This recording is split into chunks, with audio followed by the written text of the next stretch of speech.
Hey everybody, welcome back to my video. If you're new here, my name is Jennifer and today is a baby update.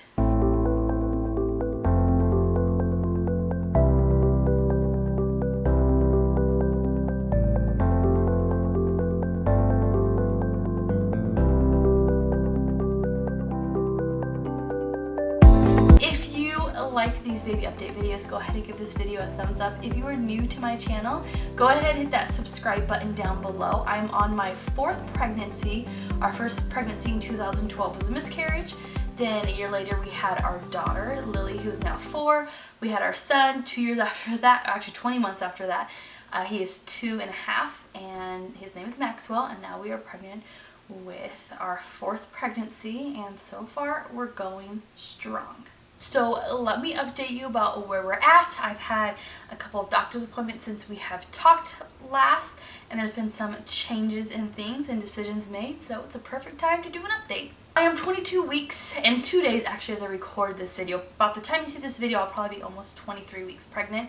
The baby is the size of a corn and it's about a foot long. So if you have not followed my journey with my daughter, I went to preterm labor with her. She was born 5 weeks early, spent 9 days in the NICU.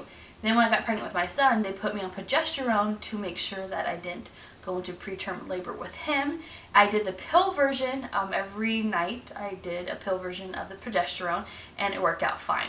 I had both my kids in California, same sets of doctors, same hospital and whatnot. But now that we live here back home in Las Vegas, new doctors, new hospitals, new procedures, just different routine of things. So when I saw my OB and we went over kind of my pregnancy history, she wanted a second opinion on me doing progesterone this time around and referred me to a high-risk pregnancy center.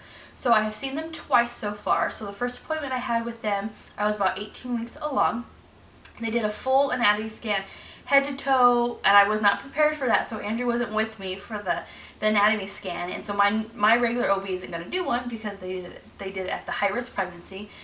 But they did a scan of everything, measured everything, looked at everything. The baby looked perfectly healthy, which is good. Also, we don't want to know the sex of the baby, so I had to let them know that. So there were a few times that they had me close my eyes so that they can, finish taking a look at things, and so I wouldn't see what we're having. And so they did the whole scan of everything.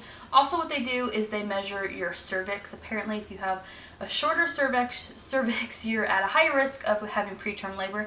Mine measured completely fine. That's why they had me do a second visit so they can measure it again, and then they'll do one more visit to measure the cervix again. Then they said they don't measure after 24 weeks. So if my cervix looks good at the next doctor's appointment, then they're going to sign me off and I don't have to go to the high-risk doctor anymore. But that first appointment, there was a couple things that came out of that. One, she said, yes, let's do progesterone.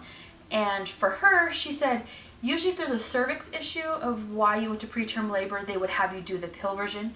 But in her mind, studies show best that the shots work, although the pill worked last time for me. But anyway, so I am doing progesterone shots weekly. I had 2 options. I can go into the doctors and have it done, or I can do it at home. So I picked to do it at home. So we do it every Monday at home. I've only had 2 shots so far. The first shot the nurse did to show me what to do, and the second shot Andrew did for me. I'm having him do it for me. It's actually really easy. It's a pretty big pin.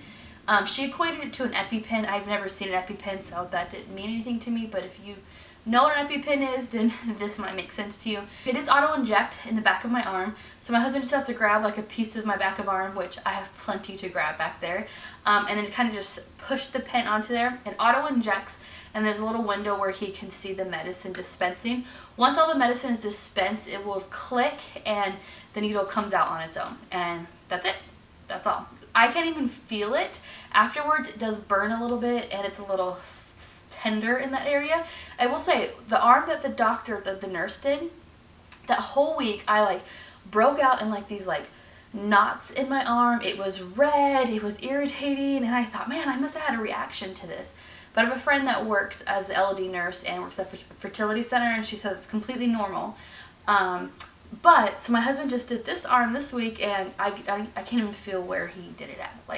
No reaction at all. So I don't know why the difference, but it's super simple to do at home, and yeah, it's pretty easy to do here, and it's not really painful at all. The next thing that came out of the high-risk pregnancy visit was my due date. They moved up my due date based off all the measurements of the baby. I said I was 18 weeks at the time. Everything about the baby measured 19 weeks and 2 days. Because I'm not 100% sure on, I know the month I conceived, but what's the first day of your last period? That date I'm not for sure on. So because of that, they went ahead with their measurements and moved up my due date. So my due date was November 28th.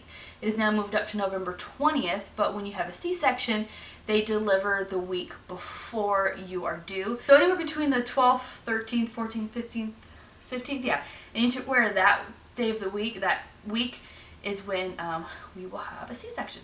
I'm not sure I mentioned in my last video about the hospital or anything like that.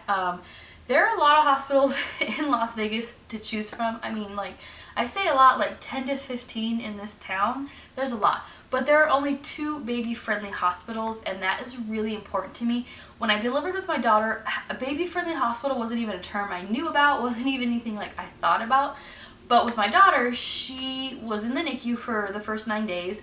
It was 24 hours before I even got to hold her. And it was just really, I look back on that scenario and I think I was traumatized from it. I think I had bonding issues because of it. I plan to do a whole video on it because I reflect back on that, and it was scary as a first-time mom.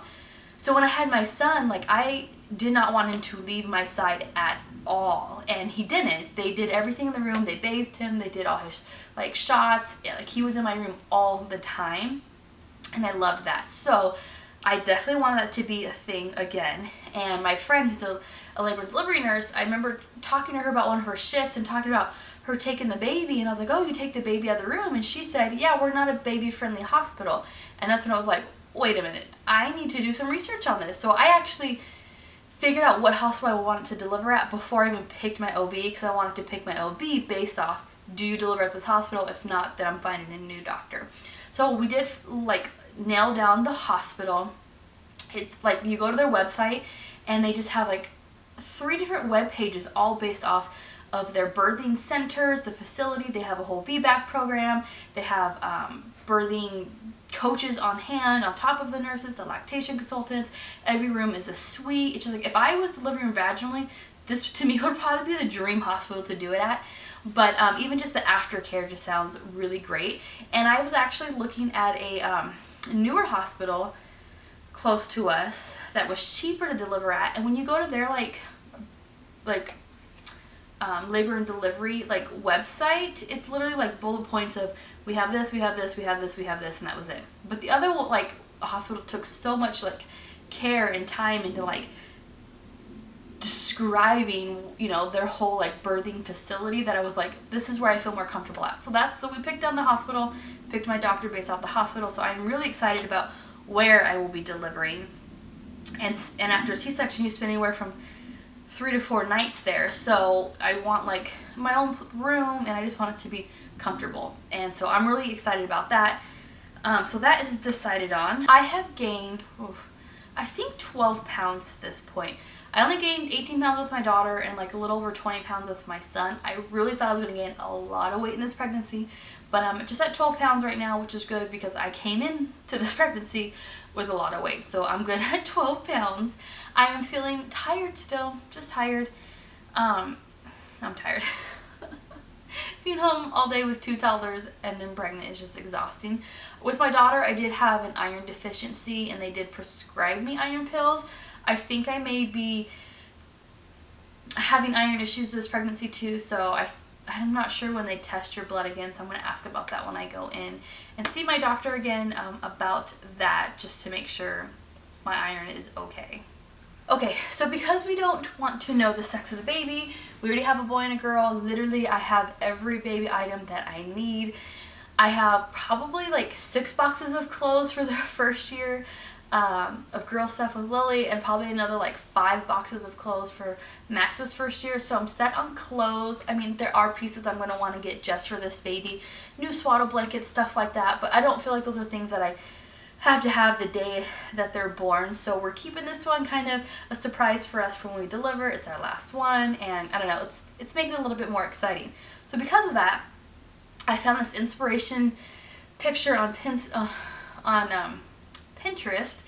of how to announce the sex of the baby. So it's so cute. I picked up these 2 hospital what are these called? Hats? So I picked up these 2 hospital hats. This one says it's a girl, this one says it's a boy. They were only I got them on sale on the Jane.com website for $7.99. So I'm only out $8 for whatever baby that it's not. So I have 2 of these. I'll wash them, and then we'll take a picture of them swaddled with this hat on. And then also I want to get a name tag that says hello, my name is, and we'll write their name on it. So their introduction picture will be whatever hat with their name on it. So I'm really excited about that, and they're just so cute and tiny. So I'm definitely now feeling the baby kick. I can anytime I lay down at night or rest during the day, as soon as I lay down I can feel the baby moving. And Andrew just the other night actually got to feel the baby from the outside one night, so that was really cool. So we're definitely feeling the baby now, which makes it a little bit more exciting because yeah. So I think that is it for my baby update. I am going to be doing a gender prediction video. I did one with Max as well, so we'll be doing one of those videos coming up soon to see if we can predict what we're gonna have. With Max, I think it was tied. Boy girl, and we just asked Lily what she wanted and she picked boy. So that's how that prediction video went. If you want to watch that, I will leave it in the If you want to watch that, I will leave it in the iCards for you. It was really cute because Lily was just so young at the time, and it was just fun trying to predict what we're having. So I'm going to do that again with this baby, so that video is coming up. If there are any other type of baby family related videos that you'd like to see, leave them in the comments below. Any questions for me, leave those in the comments below. But I will see you guys in my next video. Bye!